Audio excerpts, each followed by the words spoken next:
Hi to all. ఈరోజు వీడియోలో నేను మీకు మంచి ఆయుర్వేదిక్ టాబ్లెట్స్ అయితే చేసి చూపించబోతున్నాను. ఎస్పెషల్గా షుగర్ వ్యాధి వచ్చిన వాళ్ళకి కానీ రాకుండా ఉండడానికి కానీ ముందు జాగ్రత్తగా మనం ఇది ఎవరైనా తీసుకోవచ్చు.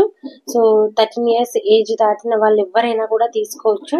మనం ముందు జాగ్రత్తగా తీసుకున్నట్టయితే ముందు ఫ్యూచర్లో రావాల్సిన ఇబ్బందుల్ని చాలా వరకు తగ్గించిన వాళ్ళం అవుతాము. కాబట్టి నేను ఈ టాబ్లెట్స్ అయితే తయారు చేశాను అన్నమాట.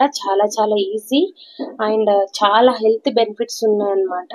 అస్సలు మిస్ చేయొద్దు, ఖచ్చితంగా ఫాలో అవ్వడానికి ట్రై చేయండి. సో దీనికోసం ముందుగా 1 కప్పు దాకా మెంతులు తీసుకొని ఈ విధంగా పెనం పైన లో ఫ్లేమ్ ఉంచుకొని దూరగా ఫ్రై చేసుకోవాలి. అస్సలు మాడొద్దు, మరీ కాలకుండా ఉండొద్దు. సో మంచిగా దూరగా ఫ్రై అవ్వాలి. మంచి స్మెల్ వస్తుంది, మంచి అరోమా వచ్చినప్పుడు స్టవ్ ఆఫ్ చేసుకొని వీటిని ఒక ప్లేట్లోకి తీసుకొని బాగా చల్లారనివ్వాలి.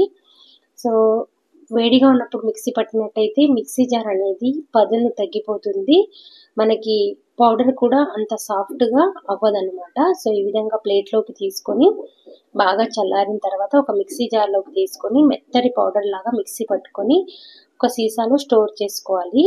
సో దీన్ని డైరెక్ట్గా మనం వాటర్లో కానీ, మజ్జిగలో కానీ, కర్రీస్లో కానీ, వెజ్జెస్లో కానీ యూజ్ చేసుకోవచ్చు, సలాడ్స్లో కానీ నేను ట్రై చేసి చూసిన చాలా చేదుగా ఉండింది.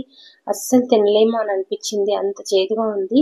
కాబట్టి దీనికోసం నేను ఏం చేశానంటే ఈ పౌడర్ అంతా కూడా ఒక ప్లేట్లోకి తీసుకొని ఈ పౌడర్ అంతా ట్రాన్స్ఫర్ చేసుకున్న తర్వాత కొద్దిగా వాటర్ యాడ్ చేస్తూ మెత్తటి పేస్ట్ లాగా ప్రిపేర్ చేశాను అన్నమాట. సో దీంతో ఉండలు చేసి కొద్దిగా ఆరబెట్టి వాటిని మనం రైస్ ఫస్ట్ ముద్దలో మధ్యలో ఉంచుకొని మింగేసేయడమా, లేదంటే మనం టాబ్లెట్స్ వేసుకుంటాం కదా, సో అలానన్నా మనం వేసుకోవచ్చు. చాలా హెల్త్ బెనిఫిట్స్ ఉంటాయి. సో మనం ముందు జాగ్రత్తగా ముందు డిసీజెస్ రాకుండా ఉండాలంటే ఇలాంటి ఫుడ్ హ్యాబిట్స్ని ఫాలో అయ్యి జాగ్రత్తలు తీసుకున్నట్టయితే కొంతైనా మనం అటాక్స్ నుంచి కొంతైనా మనం బయటపడ్డ వాళ్ళం అవుతామన్నమాట, డిసీజెస్ నుంచి. సో ఇదండి ఇవాల్టి వీడియో కనుక నచ్చినట్టయితే లైక్ చేయండి, షేర్ చేయండి, సబ్స్క్రైబ్ చేసుకోండి మన ఛానల్ని ఫస్ట్ టైం చూస్తున్న వాళ్ళైతే లైక్ చేయండి, షేర్ చేయండి. మీరు సబ్స్క్రైబ్ చేసుకొని బెల్ ఐకాన్ క్లిక్ చేసినప్పుడు మాత్రమే నా వీడియోలన్నీ కూడా మీకు నోటిఫికేషన్ ద్వారా అందుతాయి. సో ఈ విధంగా రౌండ్స్ చేసుకోవడానికి చాలా టైం పట్టింది, అయినా సరే మనకి హెల్త్కి మంచిది కాబట్టి ఓపికతో అన్నీ కూడా ప్రిపేర్ చేశాను. అంతే ఈ వీడియో. Bye bye.